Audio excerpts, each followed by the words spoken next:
Well, Scotty here from Vibrancy, and I wanted to share in this video something I've been putting off for a while, really, which is my journey with alcohol and my journey without alcohol.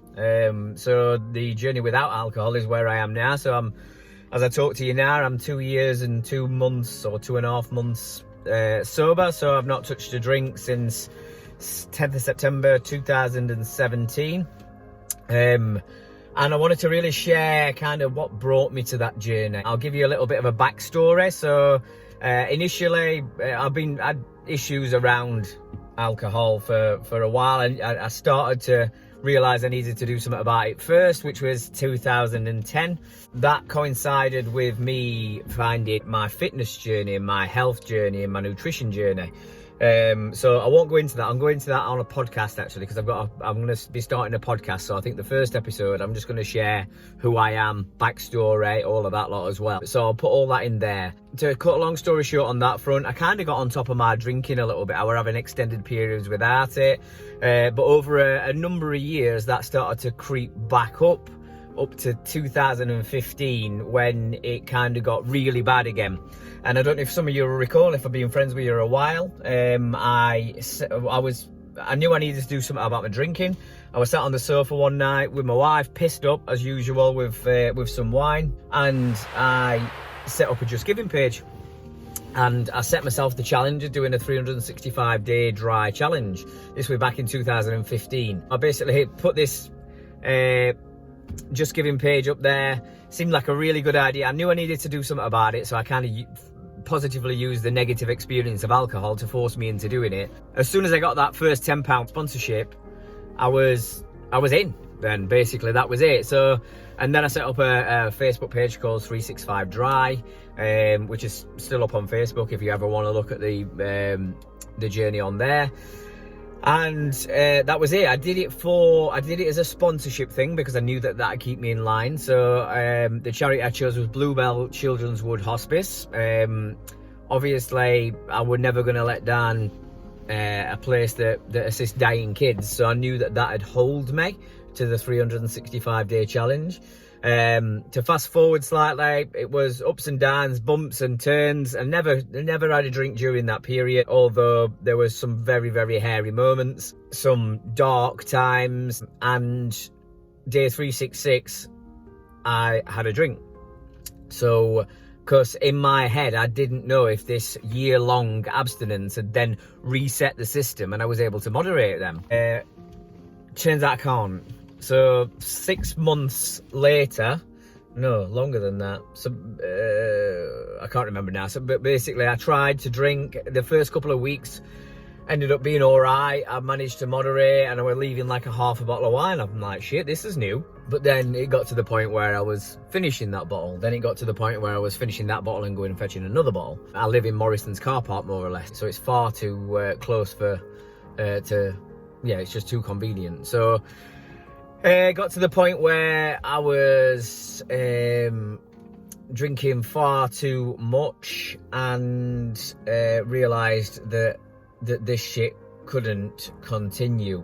How it got too much was the point, or at least when you know it's absolutely ridiculous, is when you're secret drinking, when you're taking really long dog walks to go to the off licence, to sit on the Indian takeaway steps and drink 3 large vintage ciders before you got home, because then your missus wouldn't know that you'd had them. They were like free drinks then that she couldn't tell you, kind of get on my case about. I was hiding cans of cider in the spare wheel of the car, miniature bottles of wine in the drawers under the seats of the car. I was causing and creating arguments so that I could storm out and buy full bottles of wine, sit next to Morrison's and drink them. Number of times I've hung around Morrison's where I live, drinking alcohol I'd lost count of. I remember sitting on the steps and a rat ran into my foot once, random as hell, while I was sat there drowning my sorrows. I can remember taking my dog and drinking a full bottle of red wine right down the side of the trolleys, on the floor like a homeless dude, in the cold in winter. All of these things start to make you think this is not normal. This is beyond a bad relationship. This has got to the point where you're hiding this shit from people. There's some stuff I don't even want to mention in this video that probably could have a bit of a backlash. So it's when you get to that point and you realise how devious you're becoming to feed that addiction, I knew that I had to do something about it. I wasn't making it to bed.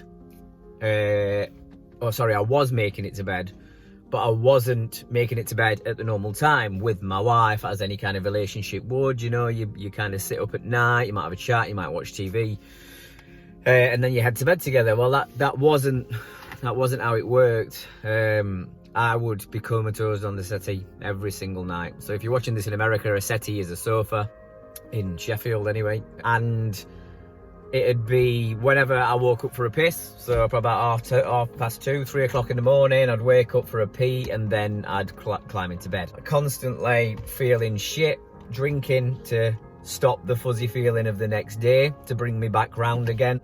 And there was also a moment that really swung it, and that was when I woke up this one morning and I looked at my phone, and on my phone was a video that my then 14-year-old daughter took of me laid on the sofa with my white vest on with red wine stains down the front of it, snoring like a pig, my belly hanging out. And I found that the next day, and this is one of these 180 moments. Do you know the moments where you just do a 180-degree shift in your head and think, what the hell am I doing here? And realising that she didn't apparently know what she was doing at the time, because I've had this discussion with her, but she was filming a hero, a role model before her, looking through that lens, looking through that phone at me, snoring away again on the sofa.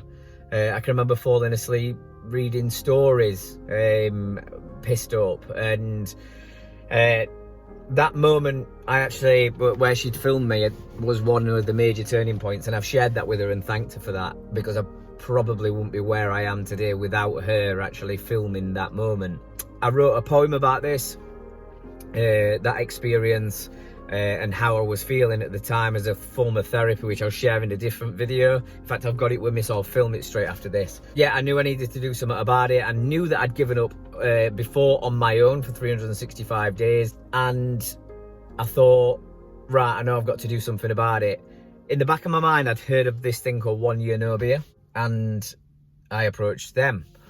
And they do paid challenges, so it's 28 days, 90 days, or 365 day challenges. And I thought, I'm going to pay to do this, because if I don't pay to do it, I know I'll just end up screwing it off. If I've not got anything holding me like I did before, which was the sponsorship for Bluebell Wood, if it was just me, I'm really fucking good at letting myself down. So I entered the 90-day challenge, because I knew that once I got 3 months under my belt, I thought I'm fine after that.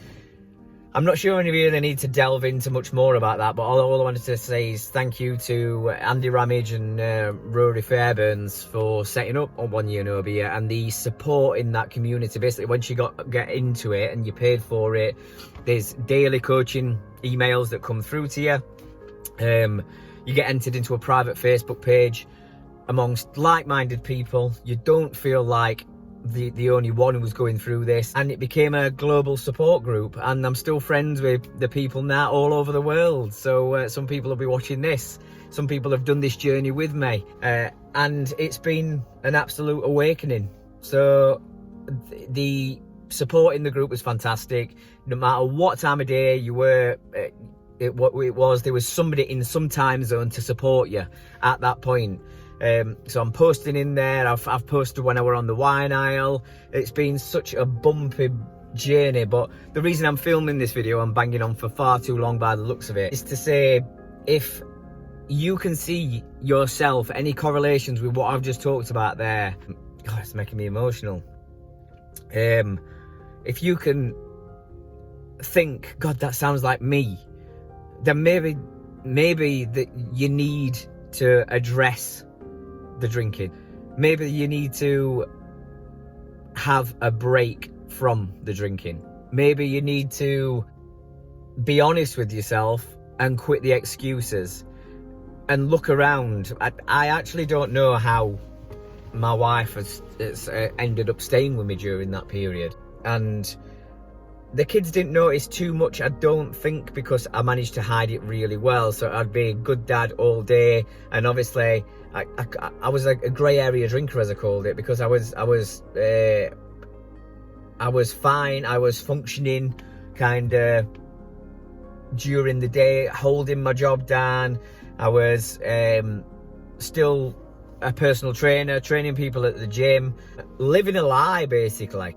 So it might not even be you, it might be somebody that you live with, somebody that you know, that this sounds like. They might not be up for you suggesting it, because no, you can never force any person who's got an addiction to address their issue. Until they won't do it until they're ready, and I obviously wasn't ready until 2 years and 2 months ago.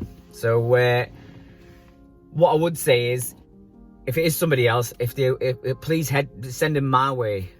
If you're watching this and you're not ready for that next step, you're not ready for contacting someone about it, contact me. I know exactly where you've been, I know exactly where you're at, and I do help people on a one-on-one basis anyway when they reach out to me. So there's a few people who might be watching this who I've helped or I'm currently helping. So please reach out, please make this your sign to actually take that step, to address it, and to start moving into this fresh new life that's ahead of you.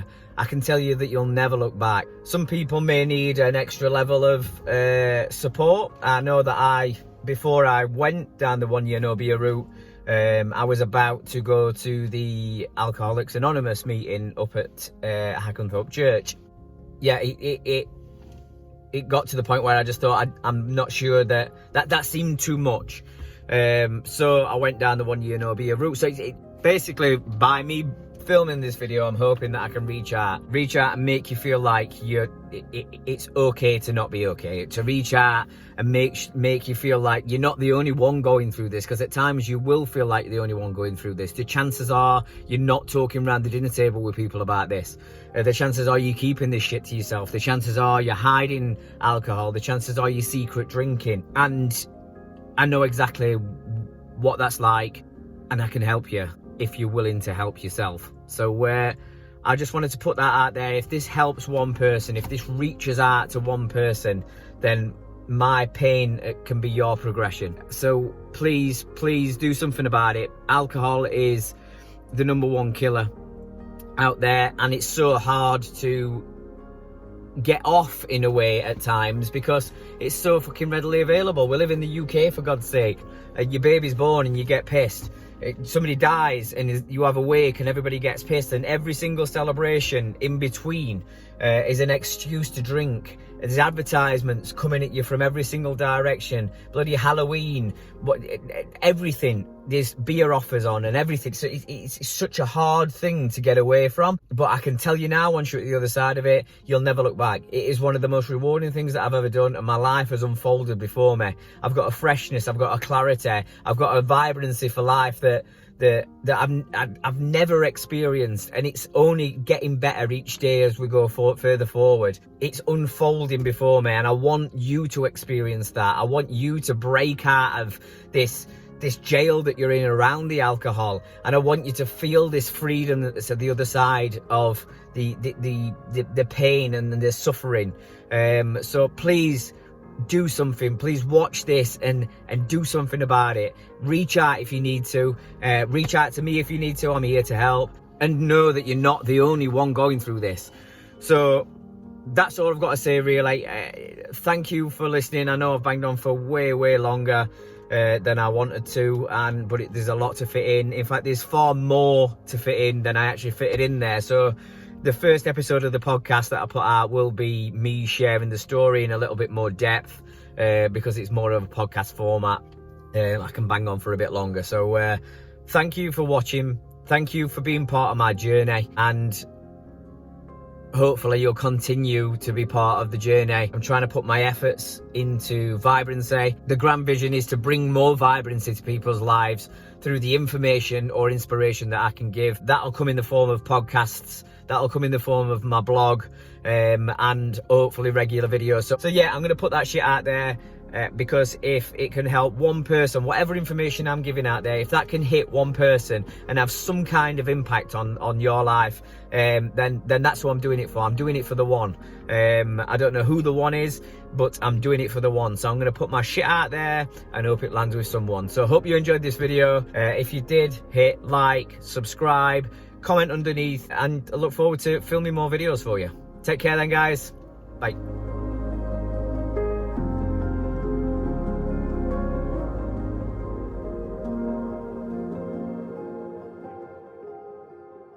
Video